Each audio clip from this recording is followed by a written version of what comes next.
Ela entrou no tribunal sorrindo, acenando para a família, trocando olhares com a amiga que havia se sentado na primeira fileira para apoiá-la, com a postura de quem está absolutamente certa de que vai sair dali livre, porque havia alguém do lado de fora que sabia de tudo, alguém que poderia confirmar a versão dela.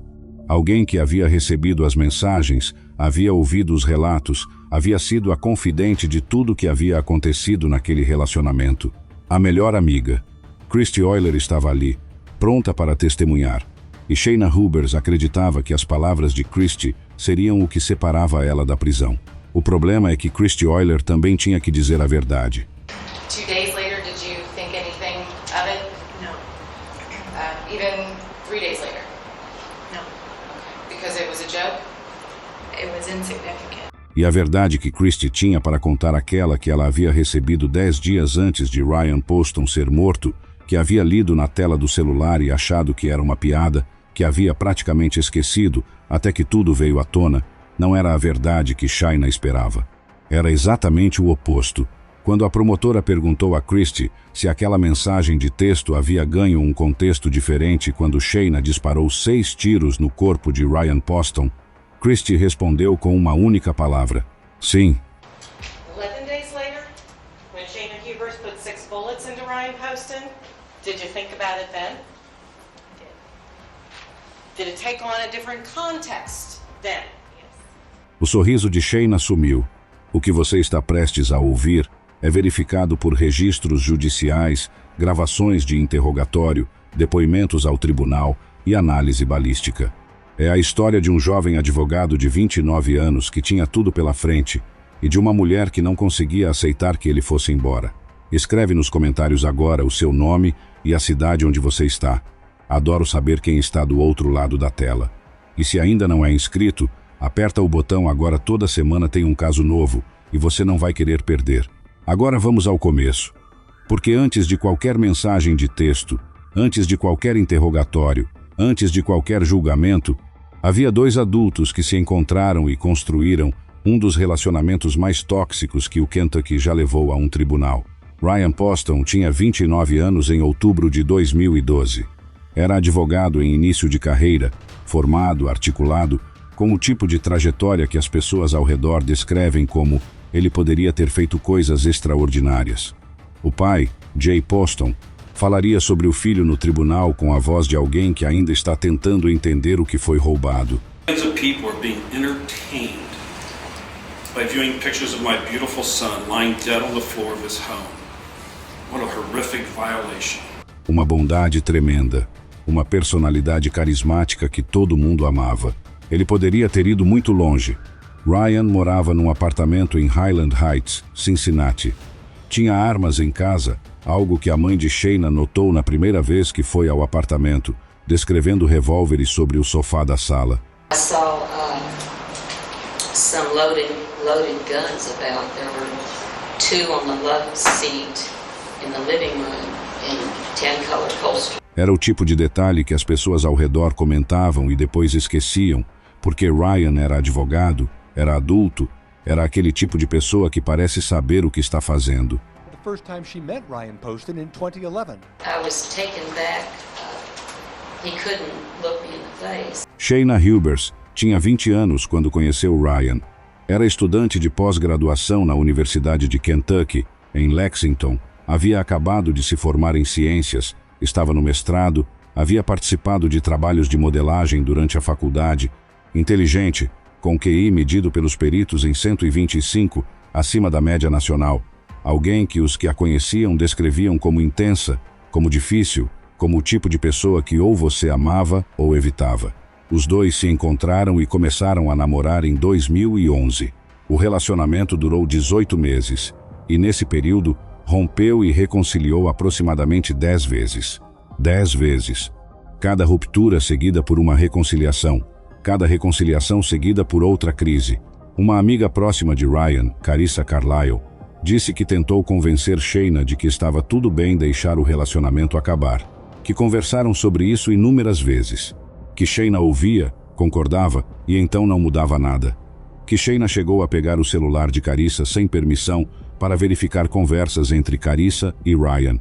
que havia uma qualidade de vigilância em Shayna que tornava difícil para qualquer pessoa próxima a Ryan permanecer próxima a Ryan sem ser monitorada. Said to me, this is getting to be restraining order level crazy. I'm not kidding. You need to talk to her. She sent me 75 texts in the last hour. Ryan havia decidido seguir em frente.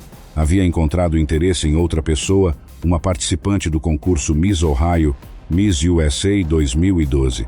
Os dois haviam trocado mensagens no Facebook e marcado um encontro.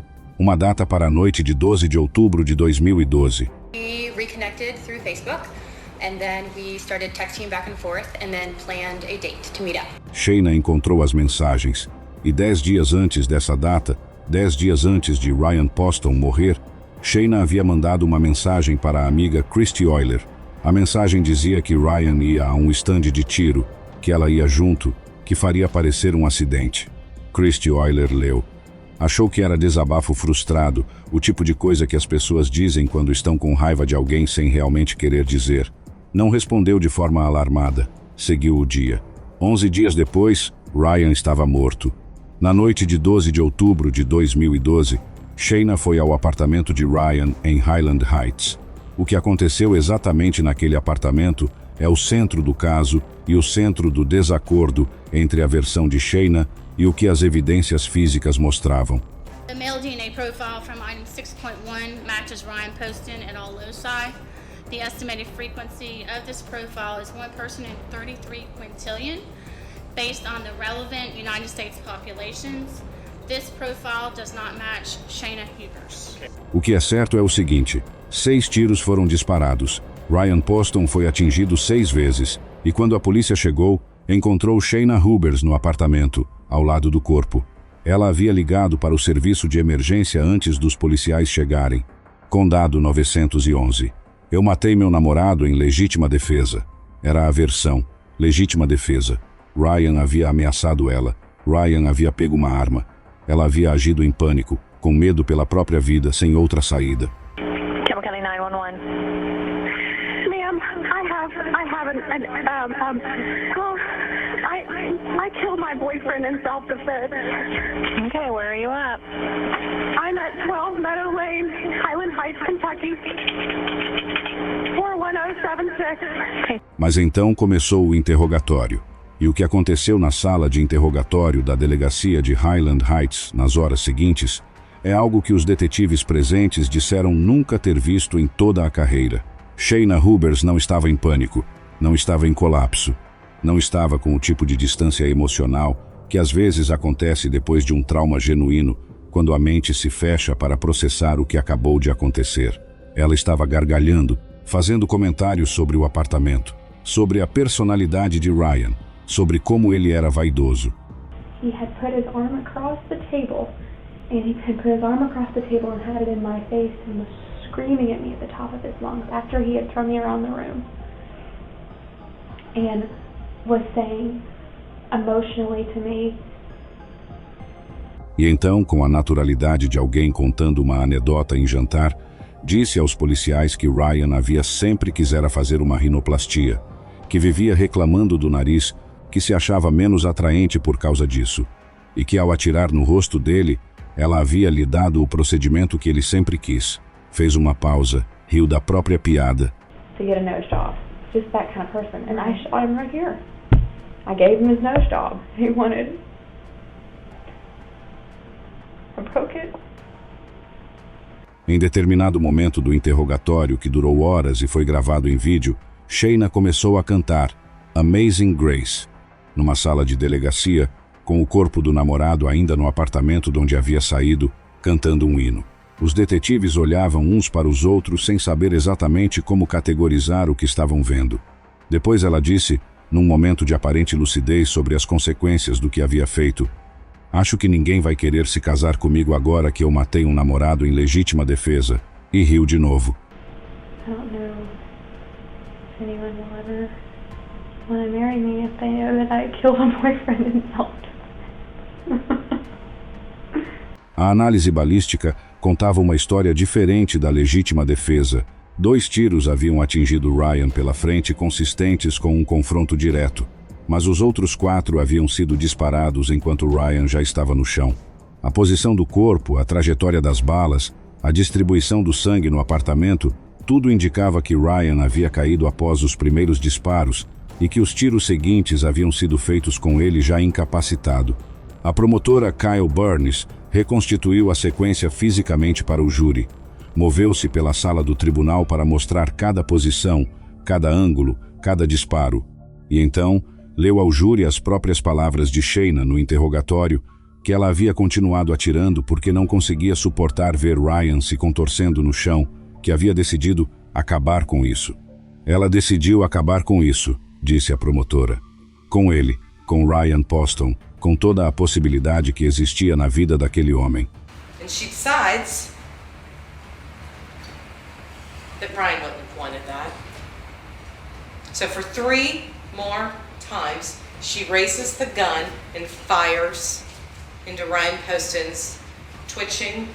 Nesse ponto do julgamento, a defesa tinha um problema considerável. E tinha Christy Euler. Quando Christy foi chamada a testemunhar, a defesa esperava que ela confirmasse o padrão abusivo que Shayna alegava, que Ryan era controlador, que havia ameaças, que havia violência, que aquela mensagem sobre o estande de tiro era claramente uma piada óbvia, despropositada, impossível de levar a sério. Christy subiu ao banco das testemunhas. A promotora apresentou a mensagem. Perguntou a Christy se ela havia levado a sério quando recebeu. Christy disse que não. Perguntou-se 11 dias depois, quando Ryan Poston estava morto com 6 balas no corpo, aquela mensagem havia assumido um significado diferente. Sim. A promotora perguntou se havia alguma outra mensagem que Christy havia recebido de Shayna que ela se lembrava. Christy descreveu uma mensagem onde Shayna havia escrito que o amor que sentia por Ryan havia se transformado em ódio. Ryan Poston would be going to a shooting range. Shayna Hubers would go with him, kill him, make it look like an accident. That was the text message sent to Christy Euler just 10 days before Ryan Poston was dead. O júri ouvia, e o júri estava compondo um quadro que não deixava espaço para a legítima defesa. Uma mulher que havia documentado a intenção de matar em texto 10 dias antes do crime, que havia avisado que faria parecer um acidente, que havia descrito o amor que havia se transformado em ódio, e que depois de atirar 6 vezes no homem, havia rido na delegacia e cantado hinos religiosos. O primeiro julgamento de Shayna Hubers aconteceu em 2015 e durou 2 semanas. O júri deliberou por 5 horas e chegou ao veredicto: culpada de assassinato. A sentença recomendada: 40 anos. Mas então veio a reviravolta. Descobriu-se que um dos jurados havia escondido uma ficha criminal durante o processo de seleção. A condenação foi anulada. Shayna recebeu um novo julgamento. Enquanto aguardava o segundo julgamento na cadeia do condado de Campbell, Shayna concedeu uma entrevista à imprensa local. Falou sobre a vida na detenção, sobre os apoiadores que escreviam cartas, sobre um novo relacionamento romântico que havia desenvolvido com um colega detento, sobre seus planos para o futuro. Sobre Ryan Poston, ela disse apenas que não queria falar sobre 2012. Essa era a forma como se referia ao assassinato, como se fosse apenas um ano no calendário, um período que havia ficado para trás. Quando o jornalista perguntou sobre remorso, ela redirecionou. Quando ele perguntou se ela havia considerado como a família de Ryan estava lidando com tudo, ela disse que não estava ali para falar sobre isso. Have you ever had any moments of remorse or the sense of apology just to Ryan Poston's family? Not going into specifics about... I'm not here to talk about any of that. I'm here to talk about another issue at hand. O segundo julgamento começou em 2018. Desta vez, Shayna fez algo que não havia feito no primeiro. Subiu ao banco das testemunhas e prestou depoimento sob juramento. Contou uma versão de abuso sistemático ao longo dos 18 meses de relacionamento. Disse que Ryan havia sido violento, controlador, que havia a jogado contra uma porta, que havia segurado sua cabeça e dito que poderia matá-la e sair impune. I walked in and confronted him about it and we got in a big fight. He picked me up and carried me from the bedroom out of the condo and threw me on the doorstep. He began beating my body with the door over and over and over. What door? the door to the front of the house, the door to the front of the condo. He wouldn't let me grab my things, but he instead picked them up and threw them at me. A promotora Michelle Snodgrass conduziu o cross-examination. Perguntou sobre as mensagens enviadas antes do crime. Perguntou sobre a risada na sala de interrogatório. Perguntou sobre a declaração do nariz. Perguntou sobre a sequência dos disparos e sobre a própria declaração de Shayna de que havia continuado atirando porque não conseguia suportar ver Ryan se contorcendo. E então leu em voz alta a frase que Shayna havia dito no interrogatório sobre por que havia continuado disparando. Eu disse, acabar com o quê? Com ele. E então a promotora olhou para o júri e disse o que aquelas palavras significavam. A celebração de tirar a vida de outra pessoa. Como alguém que faz isso pode ser uma vítima? I watched him as he twitched. So I shot him more times to make sure he was dead. What is more callous? Quando o veredicto foi lido pela segunda vez culpada de assassinato, Shayna Hubbers se curvou para a frente e enterrou o rosto no colo do advogado, soluçando. We, the jury, find the defendant guilty of murder. O júri não se comoveu. A sentença, prisão perpétua. Jay Poston, o pai de Ryan, foi ao tribunal para a audiência de sentença do primeiro julgamento e voltou ao tribunal para o segundo. Disse que havia assistido televisão uma noite e o caso havia aparecido numa reportagem e que o rosto do filho havia sido exibido na tela, as fotos do apartamento, a cena do crime e que havia tido que processar aquilo enquanto o mundo inteiro via imagens do corpo do filho sem que ninguém tivesse pedido permissão. Disse que a chance de paz, numa situação como aquela, era quase inexistente.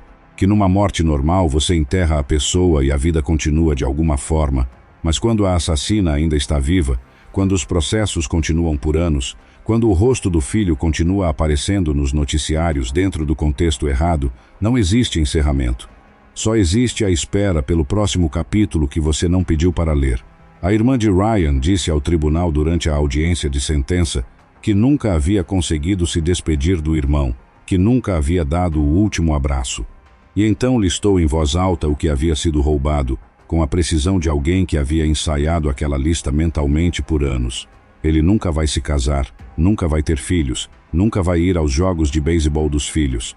Cada coisa que Ryan Poston nunca vai fazer existia como possibilidade real até a noite de 12 de outubro de 2012. Ele era advogado aos 29 anos. Tinha amigos que o adoravam, uma família que via nele um ponto de referência e um encontro marcado para aquela noite com uma pessoa que havia conhecido pelo Facebook. Nunca chegou a esse encontro. Shayna Hubbers está cumprindo prisão perpétua numa penitenciária de Kentucky. Sob a lei estadual, será elegível para liberdade condicional após cumprir aproximadamente 17 anos, descontando os quase 6 anos que já havia cumprido antes do segundo julgamento. Isso significa que poderá ter uma audiência de parólia em torno de 2029.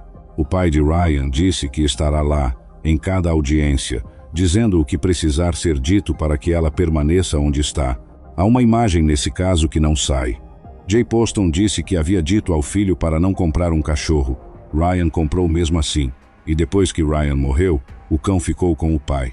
Jay disse ao tribunal com a voz de alguém que ainda está tentando entender como a dor funciona, que aquele animal havia se tornado a alegria da sua vida, que acreditava com sinceridade que o espírito do filho vivia naquele cão.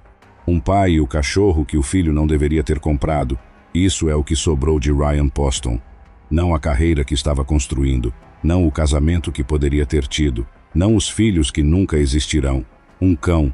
E um pai que vai a cada audiência de parole para garantir que a mulher que atirou 6 vezes no filho não saia antes da hora. Christy Oyler recebeu aquela mensagem 10 dias antes.